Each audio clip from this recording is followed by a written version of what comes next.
Now, Pope Benedict is facing new allegations about covering up child sex abuse in the Catholic Church. It's alleged he signed a letter in 1985 resisting moves to expel an American priest accused of abuse. A spokesman for the Vatican said the document had been taken out of context. Our religious affairs correspondent Robert Pigott reports. Pope for 5 years, but a senior official for more than 20 before that, Benedict XVI has been at the top of the Vatican as the sex abuse scandal has gradually emerged.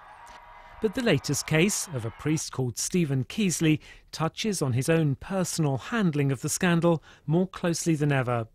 Keasley had abused 2 boys at this Catholic school in California, and in 1981 the Oakland diocese asked the Vatican to have him defrocked. But in his letter, dated in 1985, the then Cardinal Ratzinger urged the diocese to be cautious and consider the good of the universal church. That's led to claims that Pope Benedict placed avoiding scandal above the welfare of children.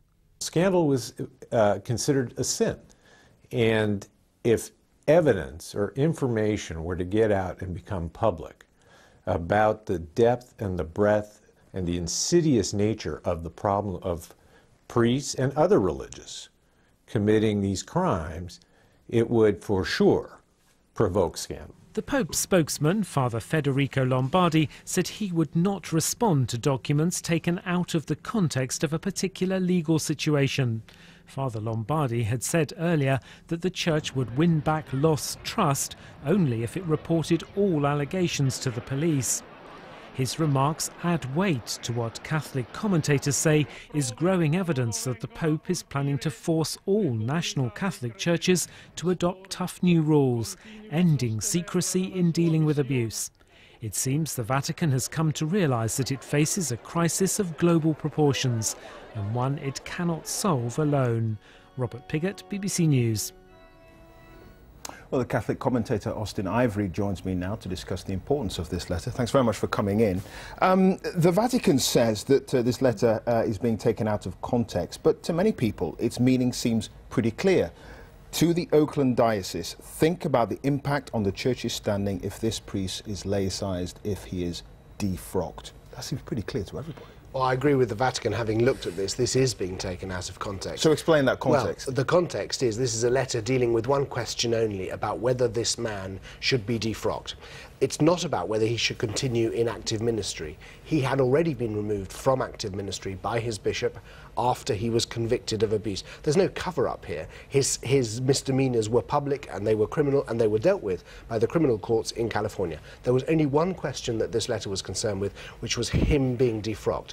What was that letter saying? It was saying because he was young, he was under 40, we need to review this case. It was a standard letter sent out to all priests who requested laicization. If they were under a certain age, the Vatican just naturally always said, wait, hang on. In fact, they investigated the case and then did defrock him 2 years later. Right, okay, so the letter makes it clear, let's not rush to judgment here, let's have a proper investigation, sort this out. They did that, and then he was defrocked. Yes, I mean, it's true that they move very slowly. Rome moved very slowly. It always did in those days. I mean, actually, it continues to move quite slowly on these questions of laicization. What has changed in the Church, and particularly in Rome as a result of the reforms put in place by this Pope when he was Cardinal Ratzinger, is that if a case of abuse has been made against a priest, and that is, then that priest will be automatically and speedily defrocked. That is what happens nowadays, has happened since 2001.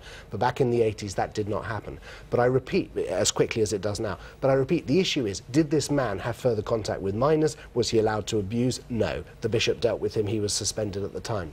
Okay, that may explain the letter, but the bottom line really, certainly over the last 3 or 4 weeks, is that the Vatican has handled this whole thing pretty terribly, isn't it? I mean, talking about, you know, the Vatican is not going to respond to petty gossip, you know, the concerns of that people rightly have over what is a terrible issue. They've handled this badly, haven't they? Well, I think some people in Rome have felt very defensive, have felt beleaguered, particularly when certain newspapers have misreported or reported extremely crudely certain documents which have been given them by lawyers, and without further investigation, some of these newspapers have turned them into front-page stories, and that's caused, you know, a lot of people in the Vatican are very hurt by that because they see the efforts that this Pope has made.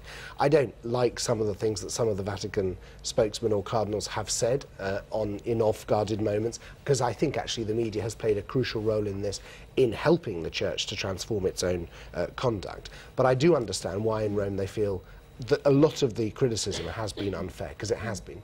Okay. The Vatican is now moving perhaps to get more tougher rules in dealing with this kind of thing for dioceses around the world. But could you explain one thing to me? The Church is now saying, or is probably going to say, that dioceses should fully cooperate with investigating authorities, the police or whatever, whenever these kinds of cases crop up. Is it the case in the past that they didn't cooperate with the police? And if so, how come? Okay, well, first of all, the Vatican, on the whole, only legislates on church law. It does not, on the whole, tell bishops how to deal with the local civil authorities in their countries, because it's assumed that bishops will obey the law and cooperate with the law. And because the laws differ from country, the civil law differs from country to country. Remember, the Church is present in totalitarian states as well as democracies, right? So on the whole, the Vatican never gets involved in how bishops should act in respect to the civil law.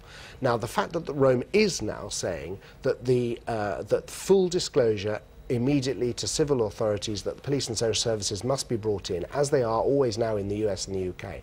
Rome is now saying to all the bishops' conferences in the world, you need to do that. And the reason it's doing that is because precisely between national bishops' conferences there has been too much variation in how these cases have handled. I mean, a quick answer to your question is yes. I mean, or rather, no, not always these cases have been handled properly. That's why Rome is determined to make sure that these guidelines now apply universally.